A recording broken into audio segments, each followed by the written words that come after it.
औरतों को मजार जाना हराम है, औरतों को अजमेर के सफर करना मना है। अगर औरतों को मजार जाना जायज होता तो फिर जनाजे में औरतें क्यों नहीं जाती है? उसको जनाजे में लेके चले जाओ, मस्जिद में लेके चले जाना। जुमा के दिन अकेले क्यों जाते हो? बीवी तेरी है, तुम जुमा पढ़ने ले जाना, तुम यहाँ जुमा पढ़ना, वहाँ जुमा पढ़े। कोई सलाम करेगा उधर देना, तुम बीवी को देना।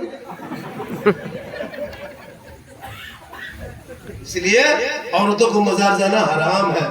मुसलमान जो सुन्नी है, जो बरेली है, मसलक के आला हज़रत वाले, उनके मसलक में है कि मजार में सजदा करना हराम है, हराम है, हराम है। हम मजार में सजदा नहीं करते, हम कब्रों की पूजा नहीं करते, हम कब्रों की ज़ियारत करते हैं। हम अजमेर कलियर को जो मर्द जाता है वो अल्लाह समझ के नहीं जाता, अल्लाह वाला समझ के जाता है। बेटा बेटी देना अल्लाह का काम है, लेकिन बीच में अल्लाह वाला वसीला होता है। हम मजारों में सजदा नहीं करते, सजदा खुदा के अलावा किसी और के सामने हराम है।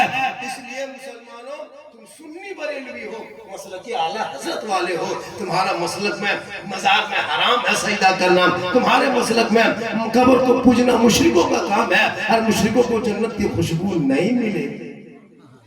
कुछ लोग सोशल मीडिया देखिए, सोशल मीडिया जानते हैं, मोदी मीडिया मुसलमान को दहशतगर्द कहता है। मुसलमान दहशतगर्द है? नहीं है। मुसलमान को बांग्लादेशी कहता है, बांग्लादेशी मुसलमान है? नहीं है। भारत वाले हैं, सब भारत के हैं। मुसलमान आतंकवाद है? नहीं है। देशद्रोही है? नहीं है। लेकिन सोशल मीडिया में फैला दिया झूठ, झूठ फैलाया। इसी तरह कुछ मौलवी लोग, कौन मौलवी? गोल टोपी वाला मौलवी, बरेली लोग खबर पूछता है, बरेली लोग खबर पूछता है, वो फैलाया है मार्केट में, जबकि हम लोग खबर नहीं पूछते हैं। हम लोग खबर नहीं पूछते हैं, इसको सुन लीजिए। हम लोग बड़ी टोपी वाले खबर नहीं पूछते हैं। आपके मौलाना लोग कहेगा कि ये बड़ी लोग शिर्क करता है, ये शिर्क का बड़ी लफ्ज़ इस्तेमाल करता है, शिर्क बड़ी इस्तेमाल करेगा। शिर्क किसको कहता है? सुन लीजिए, भी खुदा के अलावा किसी को सजदा कर खुदा मानना ये शिर्क है, और शिर्क को करने वाले को अल्लाह बख्श माफ नहीं करता, वो जहन्नम जाएगा, वो जहन्नम जाएगा। तो हम लोग खुदा के अलावा किसी को खुदा नहीं मानते। हम रसूल को रसूल मानते, वली को वली मानते, नबी को नबी मानते, अली को अली मानते, फातिमा को फातिमा मानते, हसन को हसन मानते, बाप को बाप मानते, माँ को माँ मानते। ये आपके जहन में डाला है कि ये लोग कब्र पूछवा। हम लोग कब्र नहीं पूछते, कब्रों की ज़ियारत करना।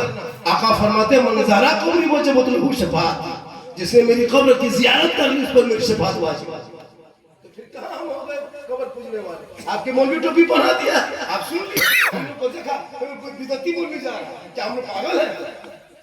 बिदअती करते हैं? नहीं, कब्र न पूछते हैं, न हम लोग मजार में सजदा करते हैं। मजार में सजदा करना हराम, कब्र में सजदा करना हराम। जब यताल मताल पागल प्रियंकर जाके मजार में माथा पटकेगा, उसका ठिका हमें लगेगा। इसलिए हक बोलो, हक सुनो और हक समझो, ताकि आपके जहन से निकल जाएगा। अब रही बात सलाम पढ़ना, सलाम जो हम पढ़ते हैं, हम लोग पागल है थोड़ा है, इतना मोहल्ला सब पागल है। हम लोग बड़े बड़े उलमा है, बुखारी मुस्लिम पढ़ा है। आप अपने मोहल्ले के गाँव का नाम क्या है? बाहर पोखर में कब्रिस्तान गए, वहां जाके सलाम करते हैं, क्या कहते हैं? अस्सलामु अलैकुम या अहलल कुबूर, अस्सलामु अलैकुम या अहलल कुबूर। हम कहते हैं या नबी, आप कहते हैं या अहलल कुबूर, मतलब एक कब्र वालों, तमाम कब्र वालों को सलाम। अच्छा, कब्र में कभी मुर्दा देखे खड़ा, सलाम क्यों करते हैं? वहां तो एक सलाम उसको करो जो तुम्हारा जवाब देगा। आप कहते हैं कि आप अपने नबी को कहते हैं अस्सलाम या नबी सलाम अलैकुम, नबी सलाम का जवाब देता है। तो जब मेरा नबी मेरा सलाम का जवाब ठीक है आपके कहने पर नहीं देता, तो आप 50 साल आपका दादा मरा, 60 साल आपका परदादा मरा, 40 साल आपका बाप मर गया है। जब भी आप जाते हैं कब्रिस्तान, जब भी कब्रिस्तान जाते हैं तब कहते हैं अस्सलामु अलैकुम या अहलल कुबूर। जबकि किताबों में आया है मरने वाले की रूह कब्र में नहीं होती है, मरने वाले की रूह वहाँ नहीं, वहाँ खाली मिट्टी है, पत्थर है, कंकर है, मिट्टी है, ठेला है, गाछ है, पास है, कुछ नहीं है। ये रूह पहले आसमान में, कहाँ से? पहले आसमान में, दूसरे आसमान में, तीसरे आसमान में। जैसा अमाल वैसे मुकाम। मान लीजिए सलीम मरहूम चले गए, अगर ये गुनहगारी होंगे मान लो, इनका फिर भी मकाम होगा तो पहले आसमान, फिर भी मकाम होगा पहले आसमान में इसकी रूह रहेगी, लेकिन आप सलाम कर रहे हैं कहाँ? मोहल्ले के कब्रिस्तान में, और इनकी रूह है पहले आसमान में। और आपके गांव से पहले आसमान की दूरी 500 साल है, तो 500 साल की दूरी में सलीम मरहूम की रूह अभी वहाँ है। और अभी जाके कब्रिस्तान में आप सलाम कीजिएगा, सलाम वालेकुम या अहल कब्र। कब्र में यहाँ दुनिया में सलाम कर रहे हैं, उनकी रूह है 500 साल की दूरी पे किताबों में। जवाब वहां से वो दे रहा है। और यहाँ आपने मुर्दा नहीं देखा, सलीम मरहूम को नहीं देखा, अब्दुल कुद्दूस को नहीं देखा, अब्दुल जब्बार को नहीं देखा, दादा को नहीं देखा, मिट्टी देख के आपने कहा अस्सलामु अलैकुम या हम भी कहते हैं या, आप भी कहते हैं या।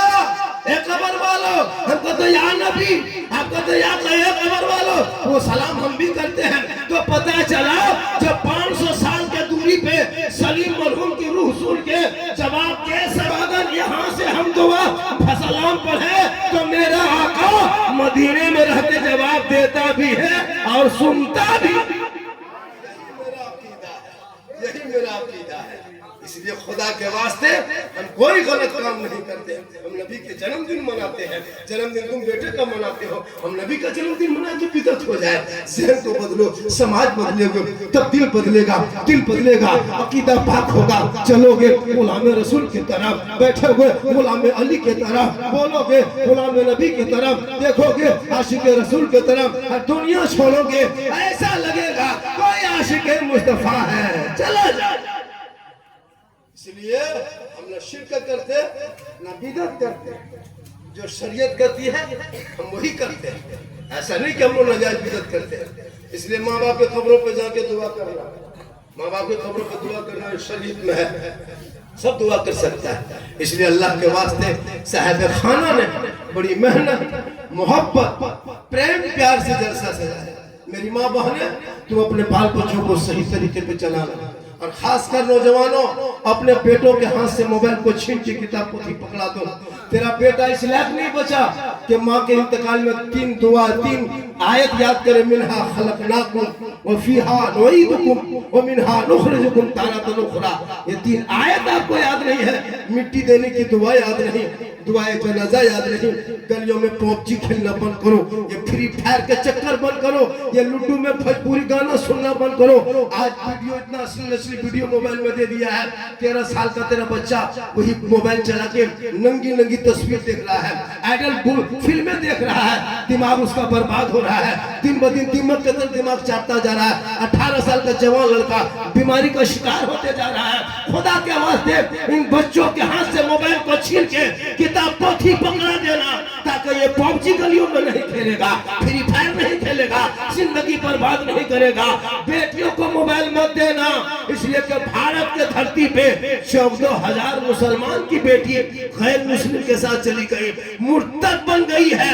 खुदा के वास्ते इन मोबाइल को बेटियों को दूर रखना, कुरान के करीब रखना। वो बेटियों की जब बनेगी कनीज़े फातिमा, नस्लों में जो बेटा पैदा होगा वो गुलाम हुसैन पैदा होगा, जो बेटी पैदा होगी वो कनीज़े फातिमा पैदा।